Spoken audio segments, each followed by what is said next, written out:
The poem of the man God, the second year of the public life. Chapter 269. The news of the murder of John the Baptist. 4th of September, 1945. Jesus is curing some sick people. Manaen only is present. They are in the house in Capernaum, in the shady kitchen garden early in the morning. Manaen is no longer wearing his precious belt or the thin plate on his forehead. His tunic is held tight by a woolen cord, and his headgear by a thin strip of cloth. Jesus is bareheaded, as he always is when at home. After curing and comforting the sick people, Jesus goes upstairs with Manaen, and they both sit on the windowsill of the window facing the mountain, because the sun is shining on the other side of the house and it is very warm, although it is no longer the height of summer. "Vintage will be starting soon," says Manaen. "Yes, then it will be the Feast of the Tabernacles, and it will soon be winter. When are you thinking of going away?" "I would never leave, but I am thinking of the Baptist. Herod is weak. If one knows how to influence him to do good, if he does not become good, he remains, at least, not bloodthirsty. But only few people advise him wisely. And that woman.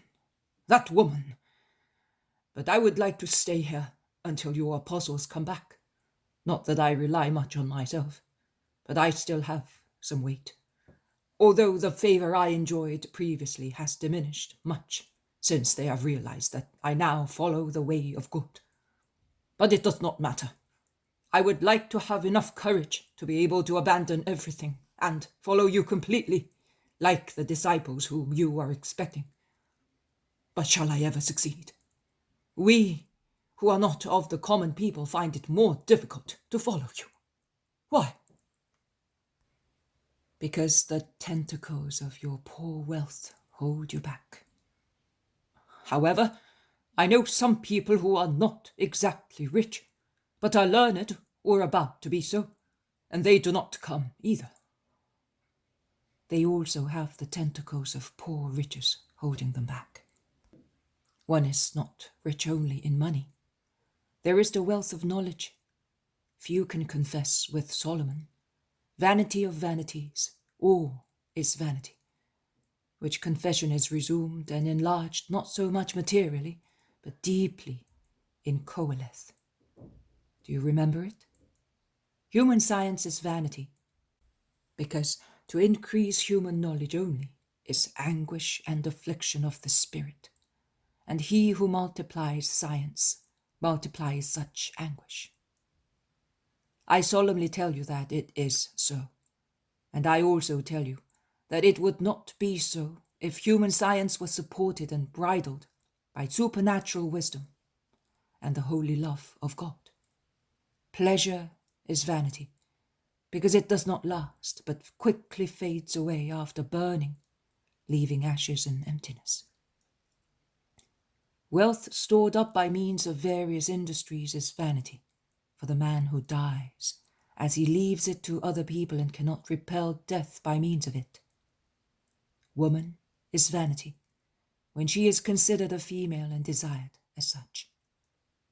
So we conclude that the only thing which is not vanity is the holy fear of God and obedience to his commandments. That is the wisdom of man, who is not only flesh, but has a second nature, the spiritual one. Who can reason thus and is willing is able to break off from every tentacle of poor wealth and move freely towards the sun."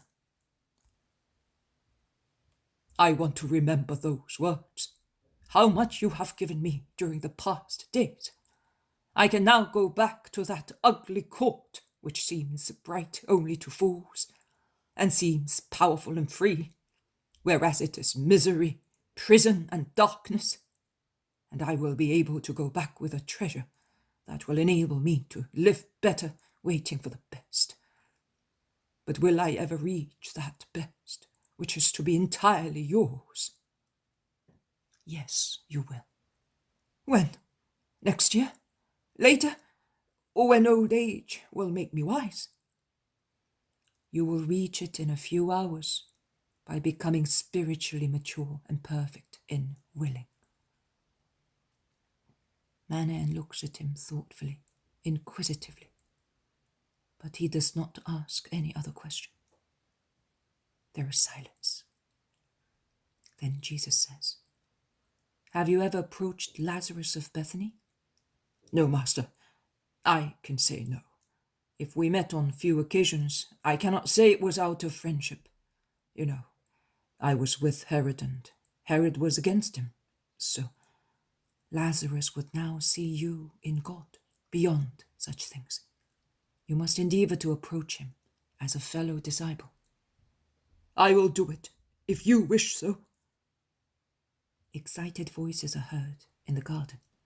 They are anxiously asking, The master! Is he here?" The harmonious voice of the landlady replies, "He's upstairs. Who are you? Sick people?" "No, disciples of John, and we want Jesus of Nazareth." Jesus looks out of the window, saying, "Peace be with you. Oh, it is you. Come in." They are the 3 shepherds, John, Matthias, and Simeon. "Oh, Master," they say, looking up and showing their sorrowful faces. Not even the sight of Jesus cheers them up. Jesus leaves the room and goes out to meet them on the terrace. Manaen follows him. They meet where the staircase leads onto the sunny terrace.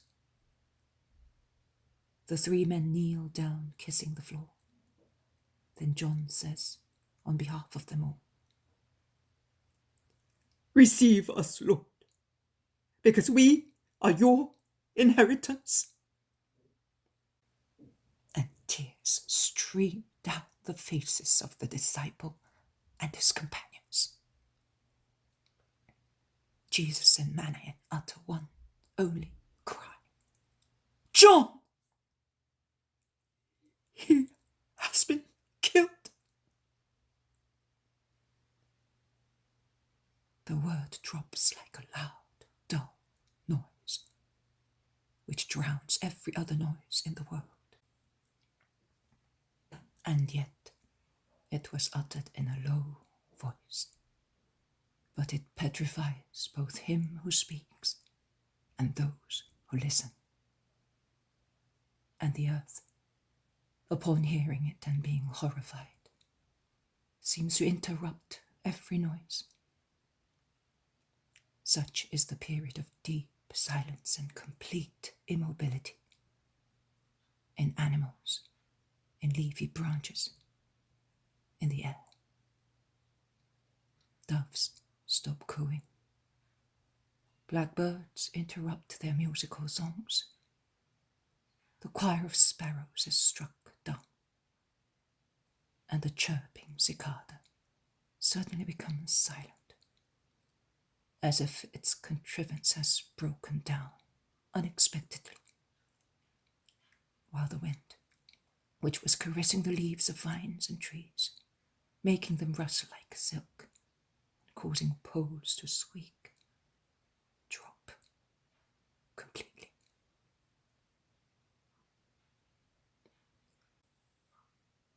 Jesus becomes as pale as ivory, while his eyes dilate, glazing over. He opens his arms, saying, and his voice is deep in the effort to make it steady, "Peace to the martyr of justice and to my precursor." He folds his arms, collects his thoughts in prayer, communicating with the Spirit of God and of the Baptist. Manaen does not dare to make a gesture.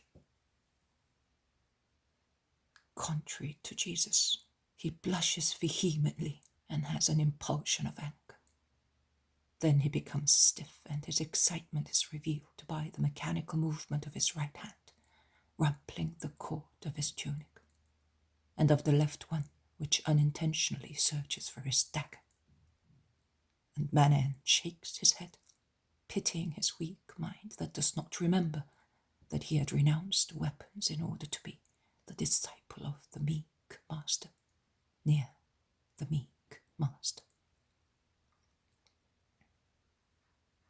Jesus opens his mouth and eyes again.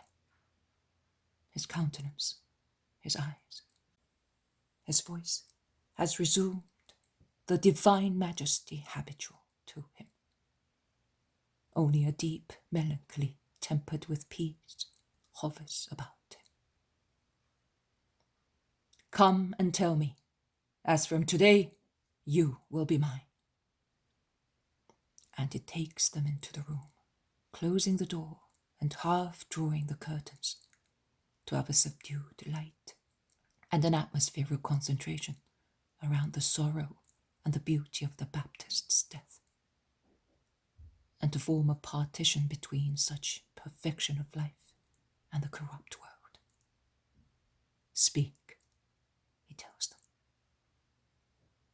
Manaen is still petrified. He is near the group, but does not utter one word. It was the evening of the feast. The event was unforeseeable. Only 2 hours before, Herod had consulted with John and had dismissed him very kindly. And shortly before, the murder, the martyrdom, the crime, the glorification. Herod had sent a servant with icy fruit and rare wines for the prisoner. John had distributed everything to us. He never changed his austerity. We were the only ones to be there, thanks to Manaen. We were in the palace as kitchen servants and stable grooms. And that was a grace, because we could always see our John. John and I were in the kitchen, while Simeon supervised in the stables, ensuring that the grooms looked after the mounts of guests properly. The palace was full of important people, military commanders and gentlemen from Galilee. Herodias had locked herself in her rooms after a violent quarrel in the morning with Herod. Manaen interferes. But when did the hyena come? 2 days previously, unexpectedly, saying to the monarch that she could not live away from him and be absent on the day of his feast. Viper and sorceress, as she has always been, she had made a laughing stock of him.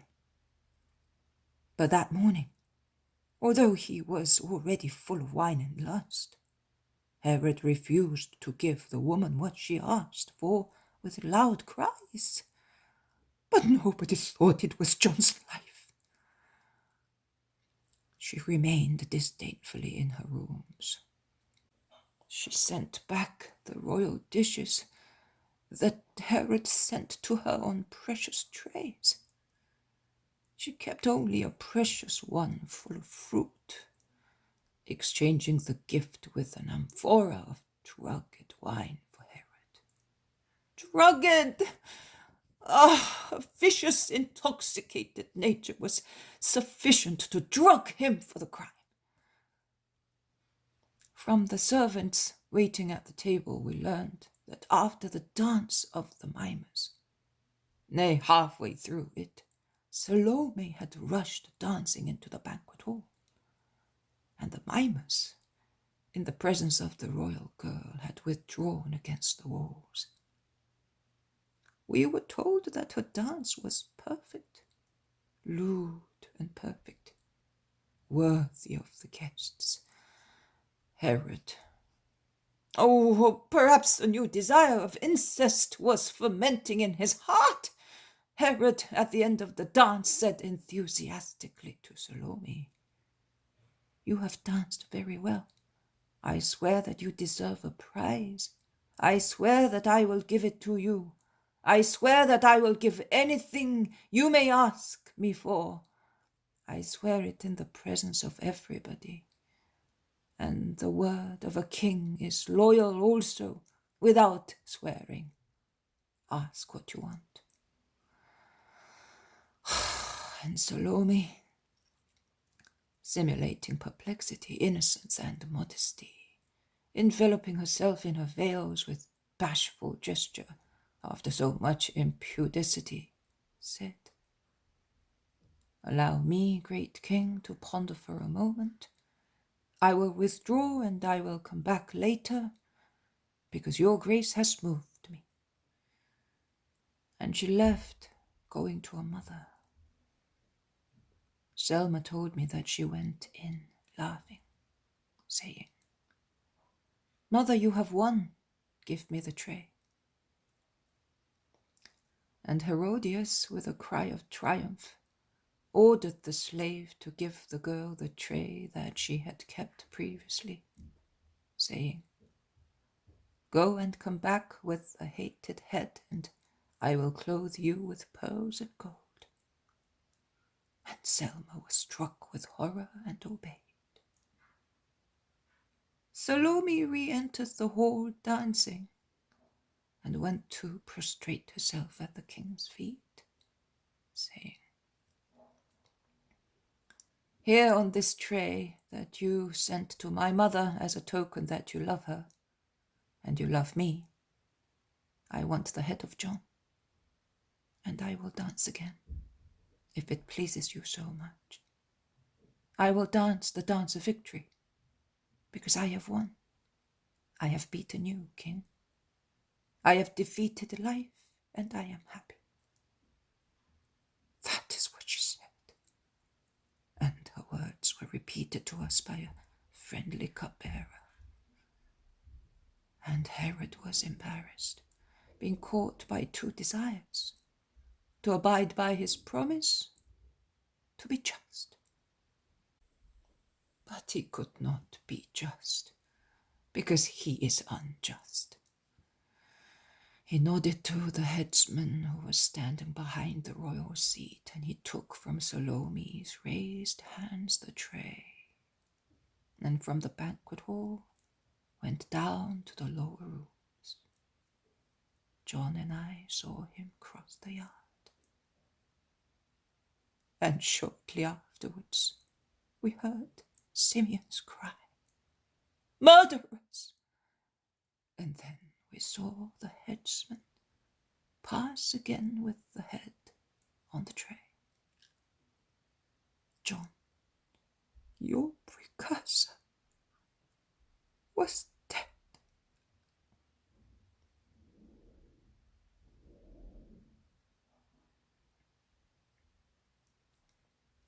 "Simeon, can you tell me how he died?" asks Jesus after some time. "Yes, he was praying. He had previously said to me, 'The two messengers will be back before long, and those who do not believe will believe. But remember, should I be no longer alive when they come back, I on the point of dying, say to you, Jesus of Nazareth is the true Messiah, so that you may repeat it to the others. He was always thinking of you.' The headsman entered. I uttered a cry. John looked up and saw him. He stood up and said, 'You can take only my life, but the lasting truth is that it is not illegal to do wrong.'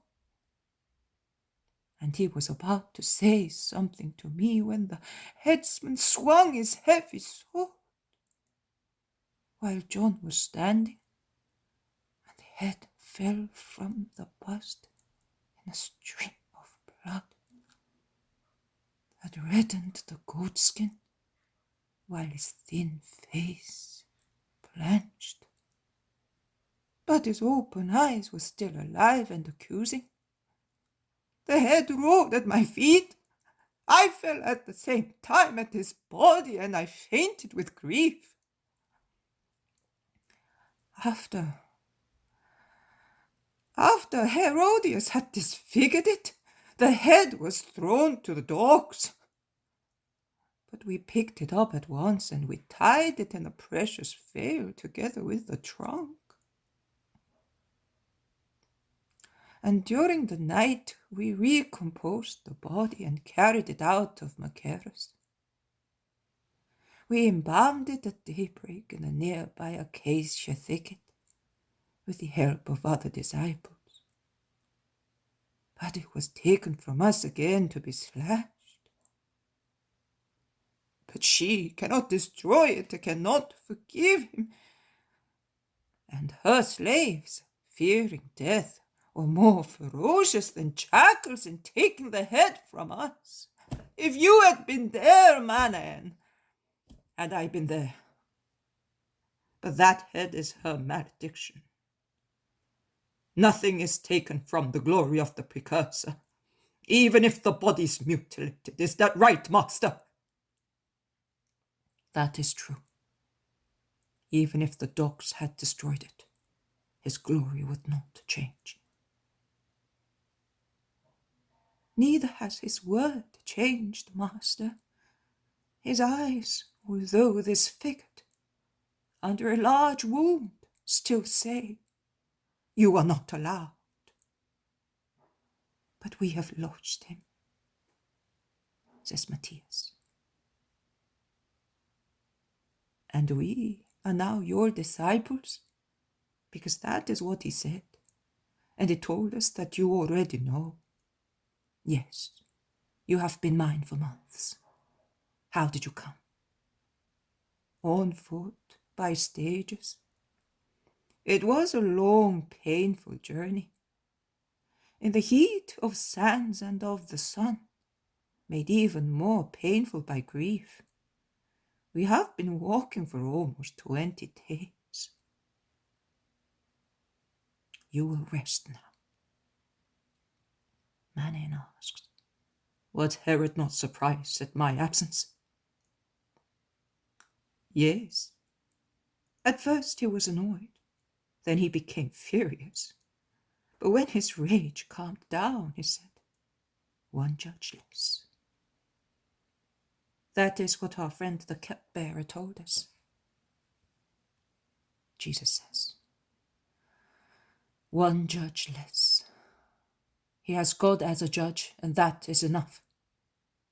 Let us go to where we sleep. You are tired and covered with dust. You will find the garments and sandals of your companions. Take them. Refresh yourselves. What belongs to one belongs to everybody. Matthias, since you are tall, you can take one of my tunics. We will provide later.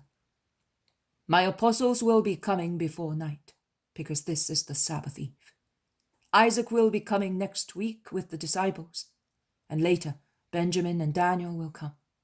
Elias, Joseph, and Levi will be here after the tabernacles. It is time for others to join the 12. Go and rest now. Manaen takes them in and then comes back. Jesus remains with Manaen.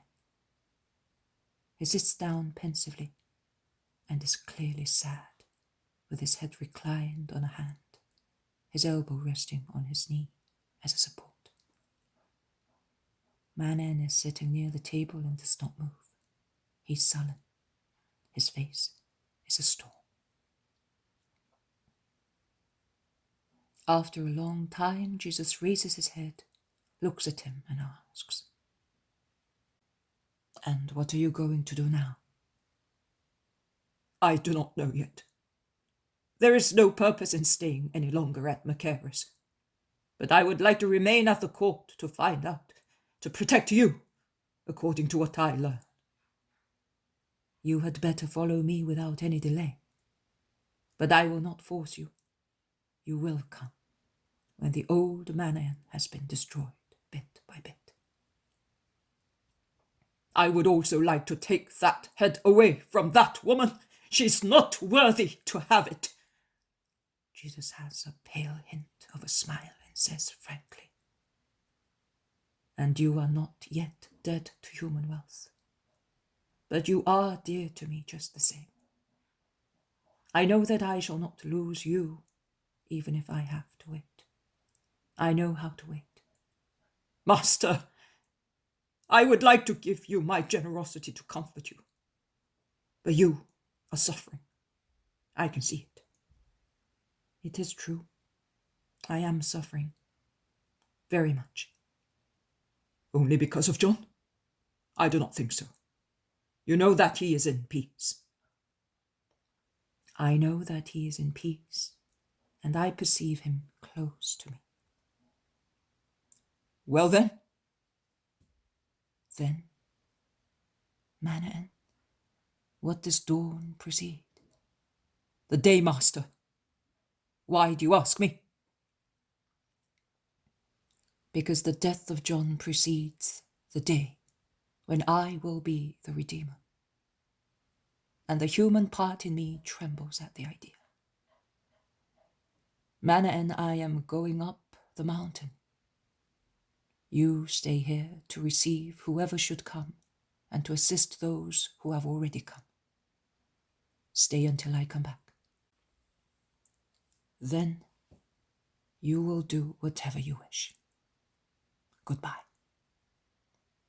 And Jesus leaves the room. He goes slowly down the steps, crosses the kitchen garden. At the back of it, he takes a little path along ruffled gardens, olive groves, orchards of apple and fig trees and vineyards, and he climbs the slope of a little hill where he disappears from my sight.